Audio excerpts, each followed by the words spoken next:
మొక్కులు, మండపాల కాడ పూజలు. నవరాత్రులు జోరుగా అవుతున్నాయి. వాడకట్టుకు పెద్ద పెద్ద మండపాలు వర్షి విగ్రహాలు నిలబెట్టి భక్తితోని గొలుసుకుంటున్నారు.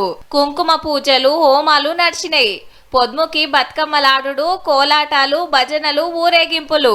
బాసర సరస్వతమ్మ, గద్వాల జోగులాంబ, ఏమ్లాడ రాజరాజేశ్వరమ్మ, బల్కంపేట ఎల్లమ్మ, జూబ్లీ హిల్స్ పెద్దమ్మ, వరంగల్ భద్రకాళమ్మ, శ్రీశైలం భ్రమరాంబిక, బెజవాడ దుర్గమ్మ గుళ్లకు బగ్గొస్తున్నారు భక్తులు.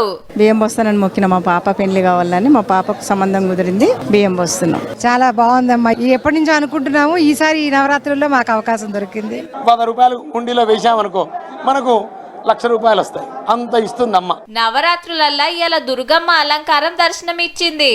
ఆడాడ నోట్లతోని అలంకారం చేసిండ్రు అమ్మవారికి.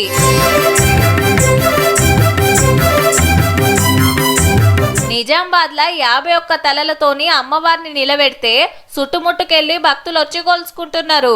ఈ అమ్మవారి ప్రత్యేకత ఏంటంటే సమస్త రాక్షసులను సంహరించిన తర్వాత సమస్త దేవతలకు తానే జగన్మాత, తానే లోకమాతగా. ఇక తిరుపతిలో ఎంకన్న పెద్ద పండుగ మస్తు సంబురం అనిపిస్తుంది. పొద్దుగాల సూర్యప్రభ వాహనం, రాత్రి చంద్రప్రభ వాహనం మీద తిరిగిండు. దేవుడు రథాల మీద గదిలొస్తుంటే చూసుకుంటా మా భాగ్యం అనుకుంటున్నారు భక్తులు. కళాకారుల ఆటలు, పాటలు, కొండ మీద రంగురంగుల లైట్ సెట్టింగ్లతోటి ఎంకన్న బ్రహ్మోత్సవాలు బ్రహ్మాండంగా అవుతున్నాయి అబ్బా.